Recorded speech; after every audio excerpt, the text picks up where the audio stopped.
नमस्कार, मैं Sugandha Singh. Read with Sugandha पर आप इन दिनों सुन रहे हैं कृष्णचंद्र जी का प्रसिद्ध उपन्यास एक गधे की आत्मकथा। आइए सुनते हैं उसका भाग 4। चपरासी का संकेत पाते ही मैं कमरे के भीतर चला गया और ज़ोर से गुड मॉर्निंग झाड़ दी। मुझे भय था यदि हिंदुस्तानी भाषा में बातचीत की तो बिल्कुल गधा समझा जाऊंगा। दिल्ली के दफ्तरों के संक्षिप्त अनुभव से मैं जान गया था कि अंग्रेज़ों के चले जाने के बाद भी यहाँ अंग्रेज़ी भाषा का राज्य है। आप जब तक उर्दू या हिंदी में बातचीत करते रहेंगे दफ्तर के लोग ध्यान ही नहीं देंगे, लेकिन ज्यों ही अंग्रेज़ी दांत दिखाएंगे त्यों ही पलटकर आपकी बात सुनेंगे, जैसे आप सीधे ननिहाल से चले आ रहे हों। और बात सुनते समय ऐसी मोहिनी मुस्कुराहट उनके चेहरों पर होगी जैसे काम आपको उनसे नहीं उन्हें आपसे है। चेयरमैन साहब का रंग सांवला, कद नाटा, चेहरा बड़ा गंभीर था। उनकी आंखों से ऐसी चालाकी और दूरदर्शिता टपकती थी जो कम से कम 5-6 इलेक्शन लड़ने के बाद ही आंखों में आ सकती है।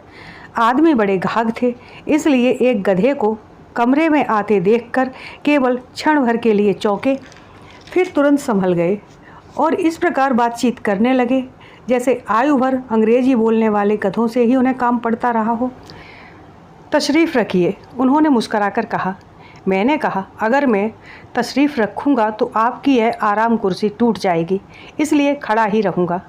चेयरमैन साहब मुस्कराए क्योंकि मैंने ठीक बात कही थी। क्षण भर के बाद बोले, आपको यह स्वांग भरने की क्या ज़रूरत थी? आप सीधे सादे कपड़ों में भी मेरे पास आ सकते थे। मैंने कहा, हुजूर, यह स्वांग नहीं, वास्तविकता है। खैर, अपना अपना शौक़ है। चेयरमैन ने किंचित क्रुद्ध होकर कहा, मैं कौन होता हूँ बोलने वाला?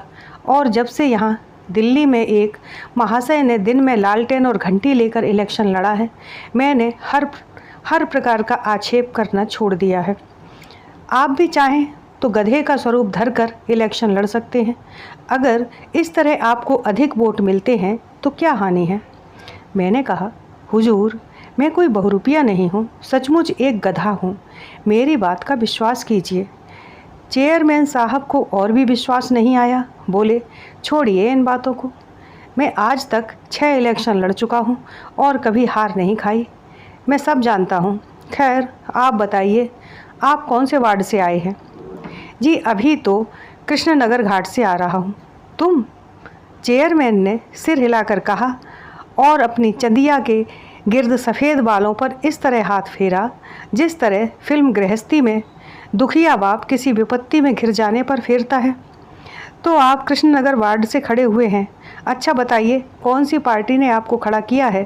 कांग्रेस ने, जनसंघ ने, प्रजा सोशलिस्ट पार्टी ने, कम्युनिस्टों ने? मेरा मतलब यह है कि आप किस पार्टी के उम्मीदवार हैं? मैंने कहा, जी, मैं तो आपकी कृपा दृष्टि का उम्मीदवार हूँ। चेयरमैन साहब मुस्कराए। समझ गए, किसी बहुत चालाक आदमी से पाला पड़ा है। बोले, अब आप बनिए नहीं, साफ साफ बताइए क्या काम है। अगर मुझसे कुछ हो सका तो ज़रूर करूँगा, मगर एक शर्त है। अगर आप इलेक्शन जीत गए तो चाय की पार्टी। देखिए, मैंने टोकना चाहा, लेकिन वे बोलते ही चले गए। चाहे किसी पार्टी की ओर से जीतें, चेयरमैन के पद के लिए वोट मुझी को देना होगा। लाइए हाथ, लाला संतराम जी। उन्होंने हाथ मांगा। मैंने अपना कान आगे बढ़ाया। चेयरमैन साहब ने ज़ोर से मेरा कान दबाया तो उन्हें मालूम हुआ कि यह तो सचमुच गधे का कान है, किसी बहुरूपिये का लिबास नहीं है। बहुत घबराए। सिगार उनके मुंह से छूटकर मेज़ पर कागज़ों में जा गिरा। दूसरे ही क्षण कागज़ों में आग लग गई। देखिए, मैंने क्षमा याचना करते हुए कहा, मैं तो कब से कह रहा हूँ मैं एक गधा हूँ, मगर आप मेरे सुनते ही नहीं।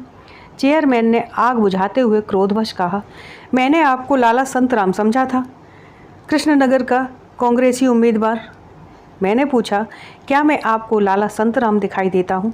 वे बोले, कुछ लोग बाहर से गधे दिखाई देते हैं, कुछ लोग भीतर से गधे होते हैं। मैंने समझा संभव है आप भीतर बाहर दोनों ओर से गधे हों तो मुझे अपनी चेयरमैनशिप के लिए बहुत जल्दी वोट मिल जाएगा। लेकिन ओह, तुमने मेरा कितना समय नष्ट कर दिया है। मैंने कहा, आपने मेरी बात तो सुनी ही नहीं। मैं तो यहाँ रामू धोबी के गरीब बीवी बच्चों। चेयरमैन ने घंटी बजाते हुए कहा, इस समय तुम मुझसे कोई बात न करो। चाहे दिल्ली के सारे धोबी मर जाएं। देखते नहीं हो कैसी आग लगी है। आग सचमुच भड़क रही थी। चेयरमैन ने घंटी बजाई। जल्दी से फायर ब्रिगेड वालों को टेलीफोन कराया। मैंने भी कमरे के बाहर निकलकर बरामदे में खड़े होकर हाँक लगाई। थोड़े समय के बाद ही टन-टन की आवाज़ों के साथ फायर ब्रिगेड के 2 इंजन आ पहुँचे। उन लोगों ने सबसे पहले तो मुझे वहाँ से लात मार कर निकाला, फिर आग बुझाने लगे। मैंने सोचा यहाँ रहूँगा तो संभव है आग लगाने के अपराध में गिरफ्तार कर लिया जाऊँ। तुरंत वहाँ से सरपट भागा और सीढ़ियों के नीचे आके दम लिया, क्योंकि अब लिफ्ट काम नहीं कर रही थी।